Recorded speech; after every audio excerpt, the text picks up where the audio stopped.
Bem-vindo ao Comentário Bíblico em áudio Rota 66, a jornada mais fascinante de sua vida.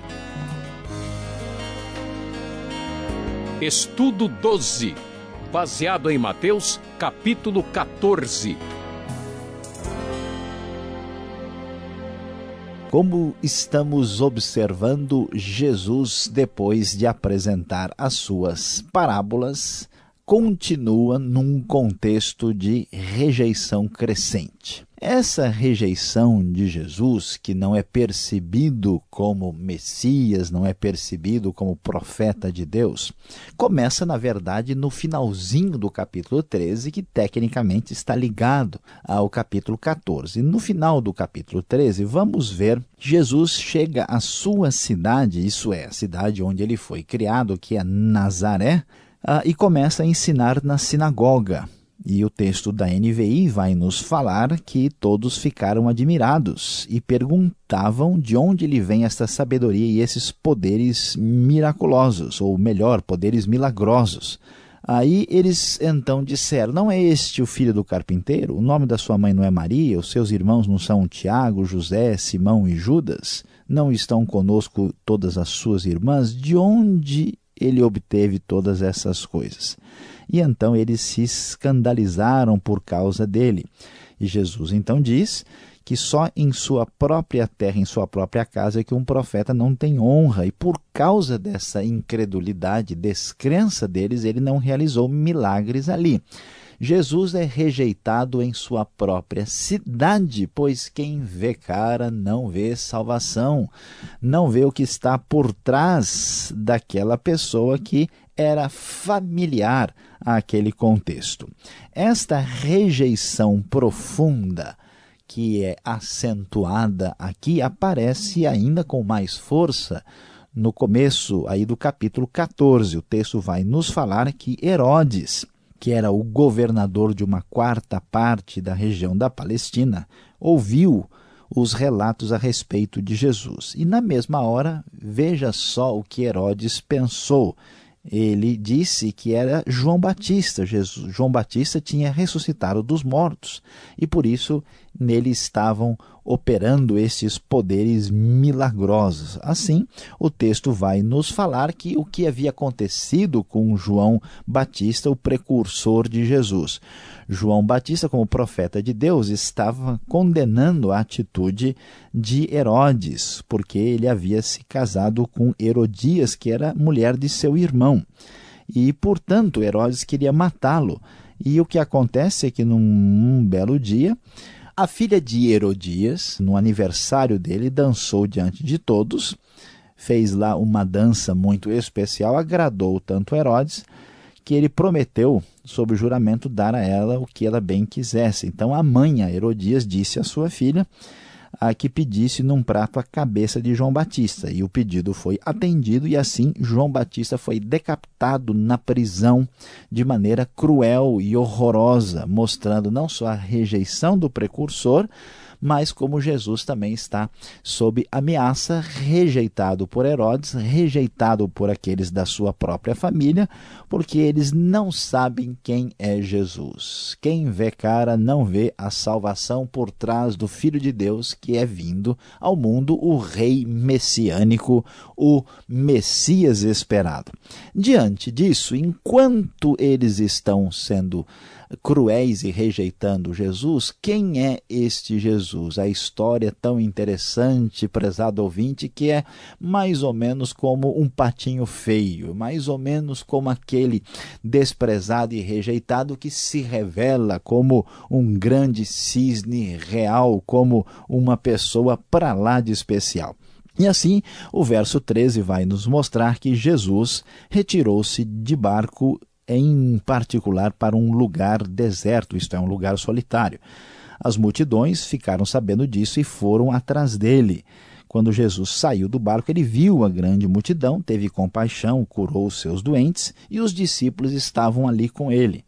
E, em vez de prestar atenção à multidão, os discípulos, preocupados, disseram para Jesus: vamos mandar todo mundo embora porque o lugar é deserto e esse pessoal precisa ir para comprar comida. Jesus, surpreendentemente, lança a responsabilidade na mão deles, dizendo: olha, vocês devem arrumar comida para eles. E eles ficam apavorados, né? E dizem: não, mas nós só temos 5 pães e 2 peixes.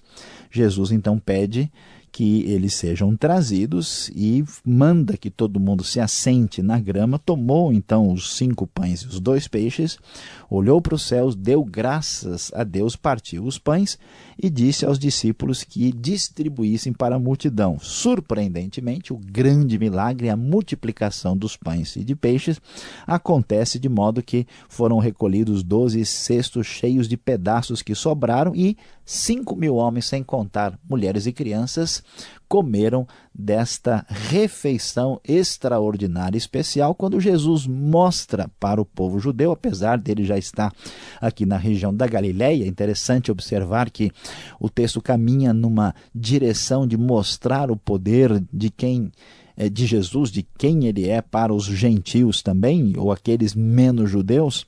Jesus mostra que ele é um novo Moisés. Jesus mostra que ele tem poder de multiplicar os pães, uma espécie de lembrança, por exemplo, da alimentação extraordinária que aconteceu no Antigo Testamento por meio do maná.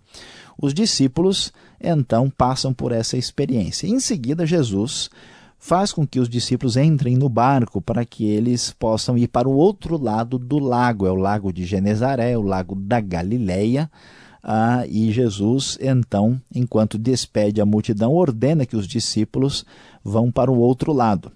E assim, depois disso, Jesus vai orar no monte e no finalzinho da tarde, ao anoitecer, ele está sozinho e o barco com os discípulos já se encontra a uma considerável distância da terra, mas começa a sofrer por causa dos ventos e das ondas que estão atingindo o pequeno barco. Vamos pensar aqui seriamente sobre o assunto. Quem é Jesus? Nem os discípulos sabem. Quem vê cara não vê salvação. Eles estão sem entender quem é o próprio Senhor, mas Jesus sabe quem são os discípulos e está tratando com eles. Os discípulos não se importaram com a multidão, não se importaram com a obra do reino e a manifestação de quem Jesus era, nem observam quem é Jesus e nem entendem o que ele está fazendo. Eles estão preocupados em descansar. Jesus cria problemas para os discípulos, obriga-los a entrar no mar, que é um lugar assustador para os antigos, que este mar é um lago, mas é entendido, visto, descrito como mar. Eles vão ter que atravessar para o outro lado num momento indevido, à noite, quando a tempestade se aproxima. Problemas sérios, às vezes, que enfrentamos são provocados pelo próprio Deus. Assim, já bem tarde, alta madrugada, conforme a NVI, Jesus dirige-se a eles andando sobre o mar. Quando eles veem Jesus andando sobre o mar, apavorados, ou melhor, conforme diz a Nova Versão Internacional, aterrorizado, gritaram de medo, dizendo: é um fantasma. Na mesma hora, Jesus diz: coragem, sou eu, não tenham medo. E neste momento especial, surpreendente, quando os discípulos chegaram no ponto máximo de poderem aguentar a situação, porque já estava bem tarde, passaram a noite sem dormir, já com as forças esgotadas, com medo de morrer, neste momento Jesus revela-se no momento adequado para que eles entendessem quem era o Senhor Jesus Cristo. Pedro, como mais impulsivo, conforme nos mostram os evangelhos, diz: Senhor, se és tu, manda-me ir ao teu encontro por sobre as águas. E Jesus concorda e diz: venha. Pedro então saiu do barco, andou sobre as águas e foi na direção de Jesus. Imagine só, prezado ouvinte, que sensação extraordinária é andar sobre as águas. E eu fico imaginando, com o mar em movimento, será que a gente escorrega um pouco, o pé vai para lá, fica firme? Como é que deve ser essa sensação de uma experiência tão extraordinária como essa? E então Pedro, obedecendo a Jesus, vai. Quando, porém, ele repara no vento, ficou com medo e vejam só, começa a afundar e gritou: Senhor, salva-me. Jesus, então, na mesma hora, estende a mão, segura Pedro e diz: homem de pequena fé, por que você duvidou? E assim eles entram no barco, o vento cessou, e os que estavam no barco o adoraram, dizendo: verdadeiramente tu és o Filho de Deus. Imagine só, talvez você já tratou mal, já desprezou ou cumprimentou de qualquer jeito uma pessoa que depois você foi descobrir que era alguém muito importante, que era uma pessoa especial, que era uma pessoa de expressão, e você vai sem graça até cumprimentar de novo ou tenta tratar a pessoa de maneira adequada para se recuperar. Vejam só, os familiares não o aceitam. Herodes deseja matá-lo. Os discípulos não enxergam quem ele é. Quem vê cara não vê salvação. Na verdade, Jesus se mostra não só como capaz de multiplicar os pães, mas ele mostra o seu poder sobre o vento, sobre as águas, sobre o mar, porque o autor da salvação é o Filho de Deus, ele é Deus entre nós. Assim, eles atravessaram e chegaram a Genezaré, e quando ele foi reconhecido ali, foi espalhada a notícia por toda aquela região e foram trazidos os doentes que suplicavam para apenas tocar na borda do seu manto, e todos eles eram curados. Meu prezado, meu querido ouvinte, é importante pensarmos na nossa relação com a pessoa de Jesus. Jesus, para muitos, é apenas uma espécie de político, de líder da antiguidade dos mais necessitados, uma espécie de líder dos rejeitados e maltratados do mundo antigo. Jesus é apenas um profeta, um reformador social, ou uma pessoa que ensinou a amar os outros, mas a grande verdade é que nós não podemos cair na cilada de quem vê cara não vê salvação. O carpinteiro, o homem de Nazaré, ele era o Filho de Deus, o Messias esperado, o grande Salvador, o autor da sua, da minha, da nossa salvação.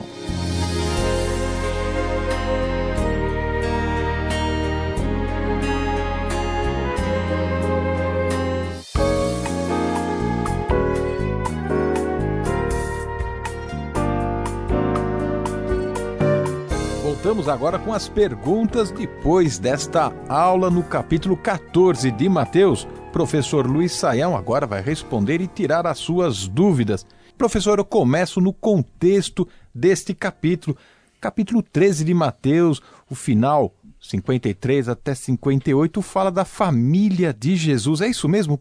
O que podemos dizer da família de Jesus? Parece que ele tinha vários irmãos, uma família grande, né? A grande família de Jesus. Pastor Alberto, lendo o texto, nós vamos ver a referência de que seus irmãos Tiago, José, Simão e Judas, e ainda as suas irmãs. O texto bíblico trata isso com bastante naturalidade, né? Falando dos irmãos de Jesus sem qualquer constrangimento.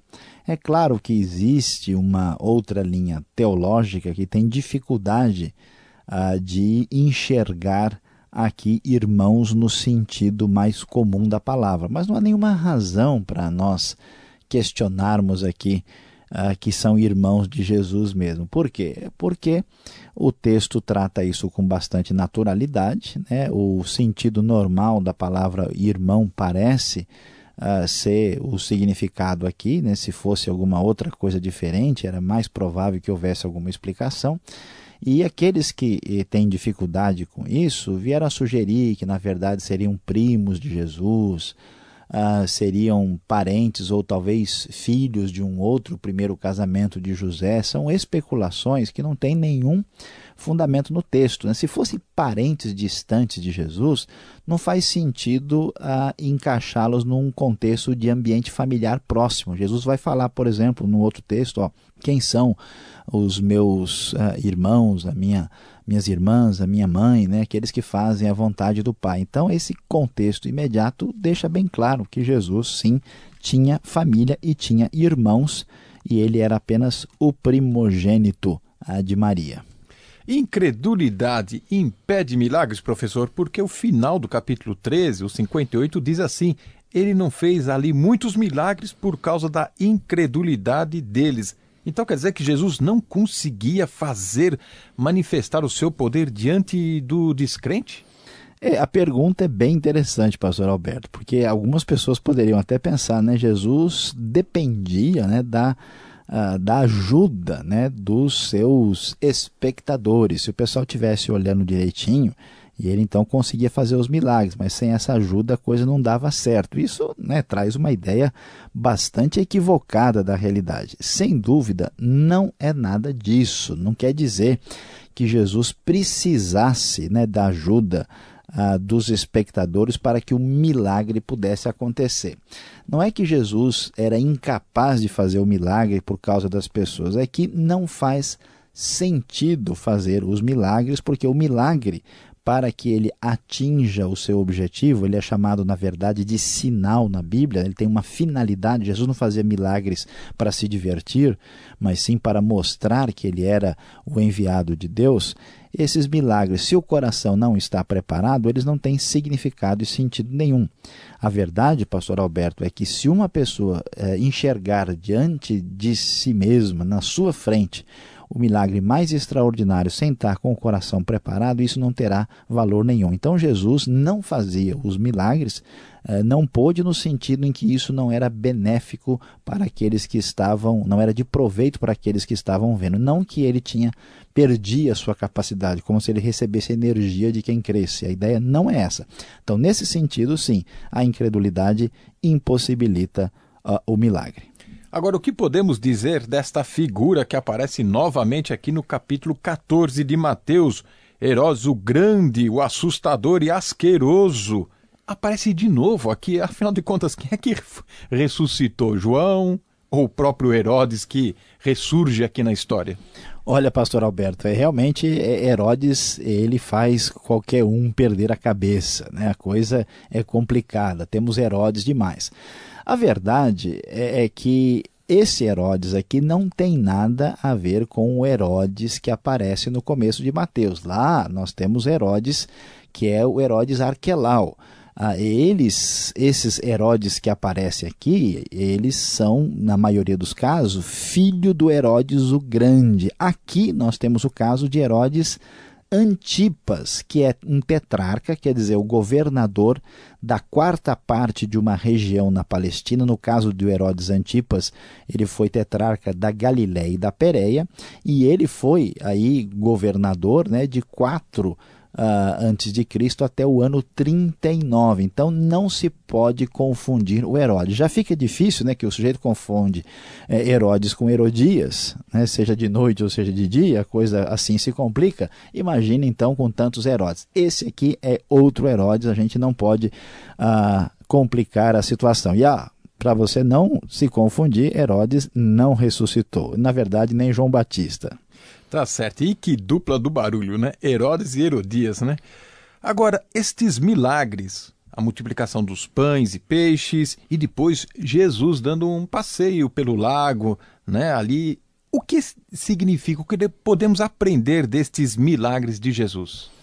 Pastor Alberto, é interessante. Muitas pessoas pensam, né, e se importam, se interessam por milagres, simplesmente assim para ver alguma coisa extraordinária acontecer. Tem gente, por exemplo, que é ligado, desesperado, e está atrás de milagre, falou em milagre, ele está correndo atrás, não importa quem faça e qual é o significado disso. Mas, na verdade, o milagre no Novo Testamento, no Evangelho, tem a ver com a comprovação de quem Jesus é. Sabemos que Jesus, ele é o Salvador, sabemos que Jesus é o Messias prometido, sabemos que Jesus é chamado de profeta, de sacerdote, de rei, mas aqui especialmente se comprova que Jesus é divino, ele é o Filho de Deus, ele tem a mesma natureza que Deus tem.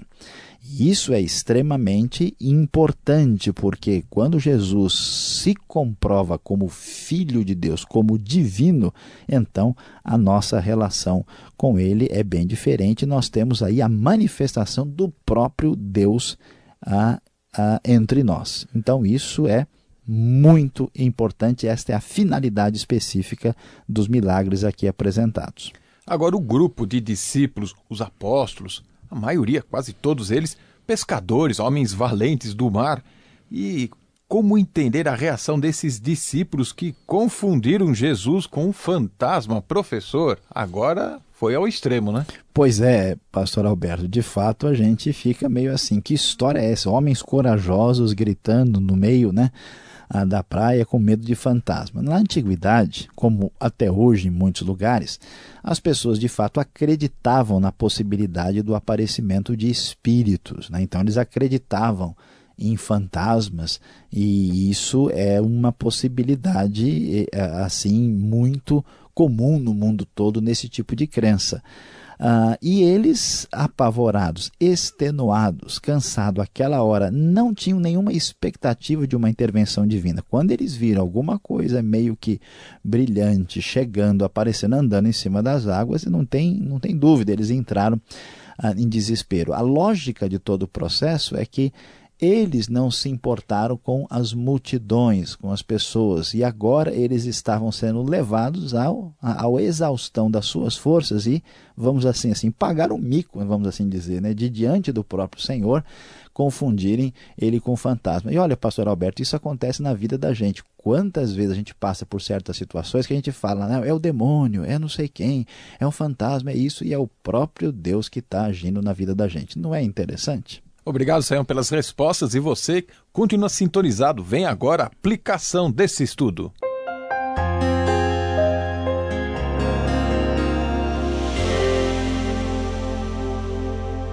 Hoje no Rota 66, você acompanhou conosco o capítulo 14 do Evangelho de Mateus. O nosso tema foi Quem vê cara não vê salvação.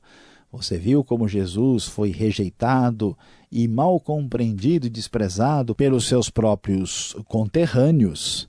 Vemos como Jesus foi rejeitado por Herodes e como até os discípulos de Jesus não entendiam muito bem quem ele era.